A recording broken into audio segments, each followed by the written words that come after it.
May 15. My studies are going well. The university library is my second home now. They've had to get me a private room because it takes me only a second to absorb the printed page, and curious students invariably gather around me as I flip through my books.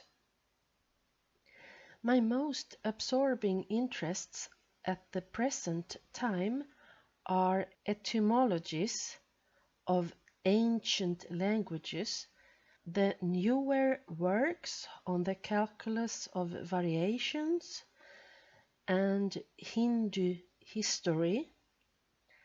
It's amazing the way things apparently disconnected hang together.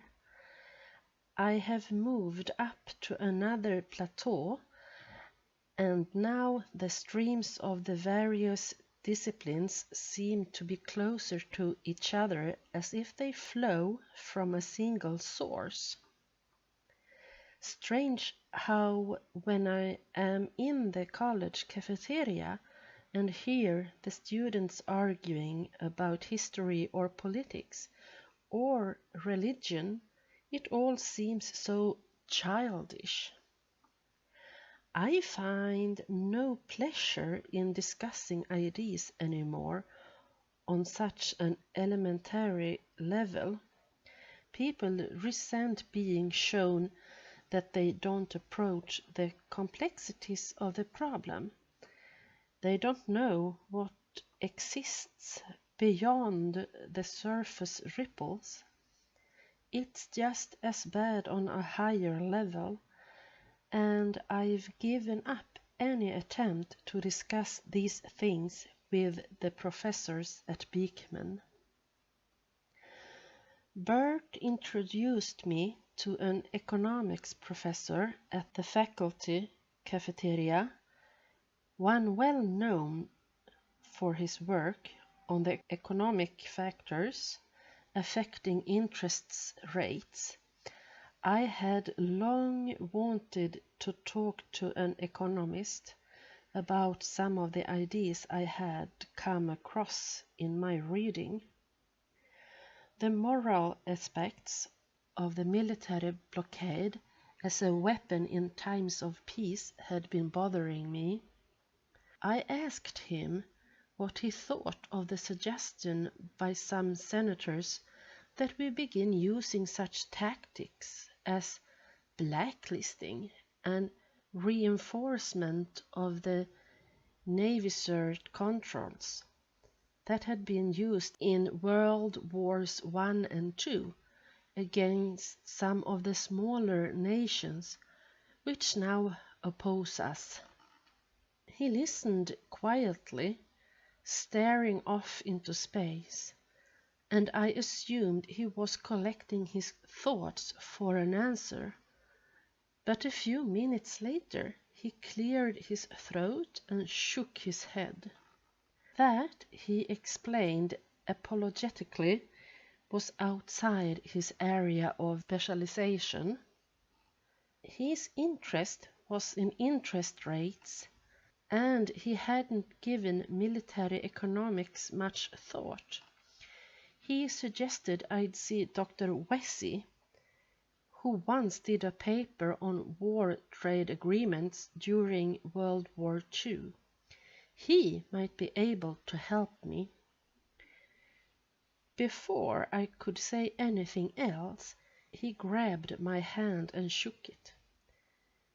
He had been glad to meet me, but there were some notes he had to assemble for a lecture, and then he was gone. The same thing happened when I tried to discuss Chaucer with an American literature specialist, questioned an Orientalist about the Trobriand Islanders, and tried to focus on the problems of automation-caused unemployment with a social psychologist who specialized in public opinion polls on adolescent behavior. They would always find excuses to slip away, afraid to reveal the narrowness of their knowledge. How different they seemed to be now, and how foolish I was ever to have thought that professors were intellectual giants. They're people, and afraid the rest of the world will find out.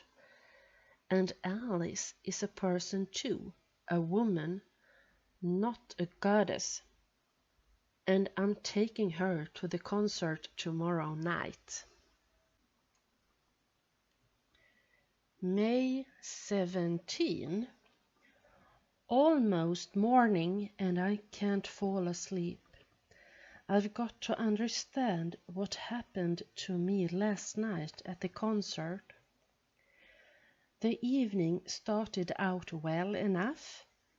The mall at Central Park had filled up early, and Alice and I had to pick our way among the couples stretched out on the grass.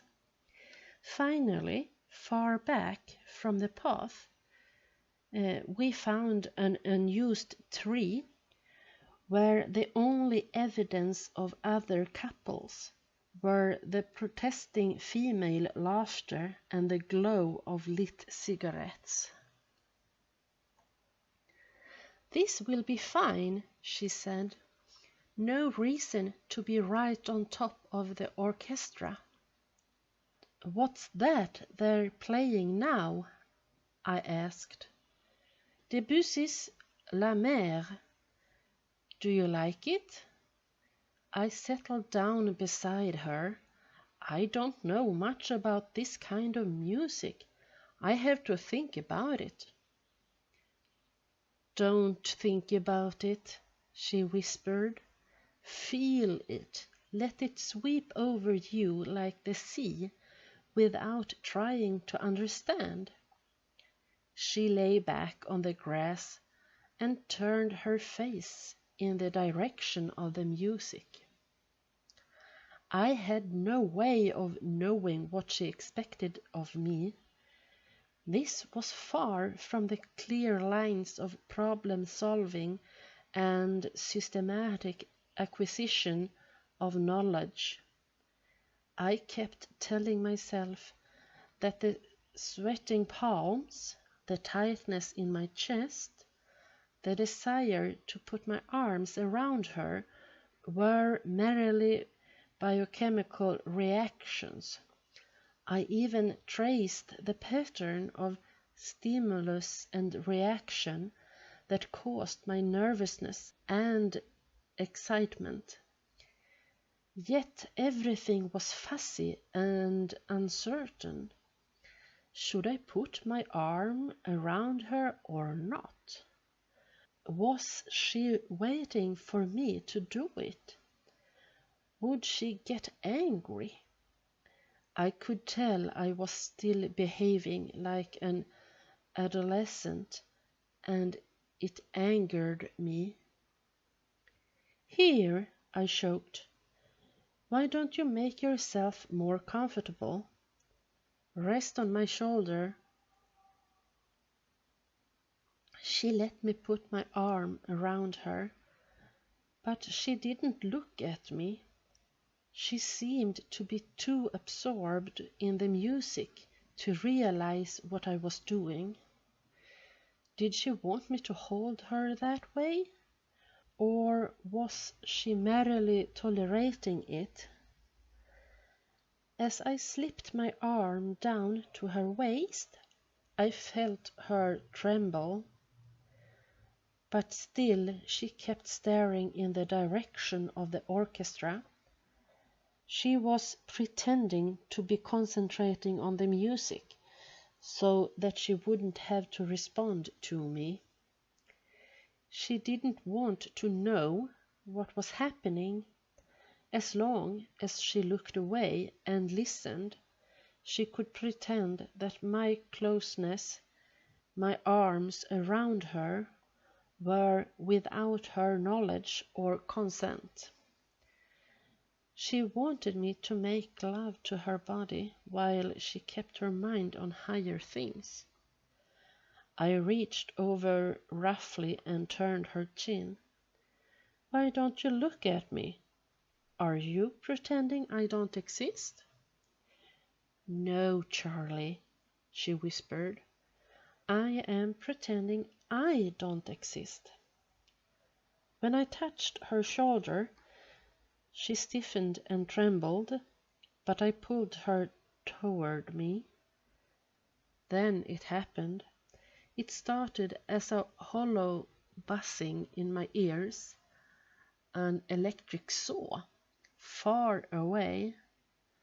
Then the cold, arms and legs prickly and finger numbing. Suddenly I had the feeling I was being watched. A sharp switch in perception.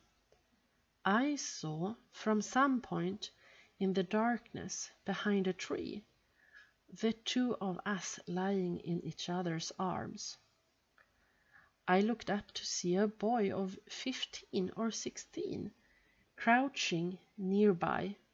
"Hey!" I shouted. As he stood up, I saw his trousers were open and he was exposed. "What's the matter?" she gasped. I jumped up and he vanished into the darkness. "Did you see him?" "No," she said, smoothing her shirt nervously. "I didn't see anyone. Standing right there, watching us, close enough to touch you." "Charlie, what are you doing?" "He couldn't have gotten very far." "Leave him alone, Charlie. It doesn't matter." But it mattered to me. I ran into the darkness, stumbling over startled couples, but there was no way to tell where he had gone. The more I thought about him, the worse became the queasy feeling that comes before fainting. Lost and alone in a great wilderness, and then I caught hold of myself and found my way back to where Alice was sitting. "Did you find him?" "No, but he was there. I saw him." She looked at me strangely. "Are you all right?" "I will be, in a minute. Just that damned buzzing in my ears." "Maybe we'd better go." All the way back to her apartment it was on my mind that the boy had been crouching there in the darkness, and for 1 second I had caught a glimpse of what he was seeing, the two of us lying in each other's arms.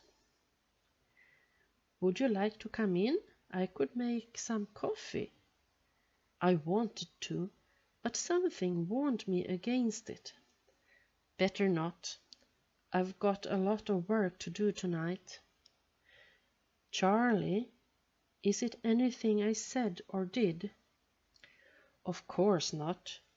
Just that kid watching us upset me." She was standing close to me, waiting for me to kiss her. I put my arm around her, but it happened again. If I didn't get away quickly, I would pass out. "Charlie, you look sick." "Did you see him, Alice? The truth?" She shook her head. "No, it was too dark, but I'm sure. I've got to go. I'll call you." And before she could stop me, I pulled away. I had to get out of that building before everything caved in. Thinking about it now, I'm certain it was a hallucination. Dr. Strauss feels that emotionally I'm still in that adolescent state where being close to a woman or thinking of sex sets off anxiety, panic, even hallucinations. He feels that my rapid intellectual development has deceived me into thinking I could live a normal emotional life. But I've got to accept the fact that the fears and blocks triggered in these sexual situations reveal that emotionally I'm still an adolescent sexually retarded. I guess he means I'm not ready for a relationship with a woman like Alice Kinnean. Not yet.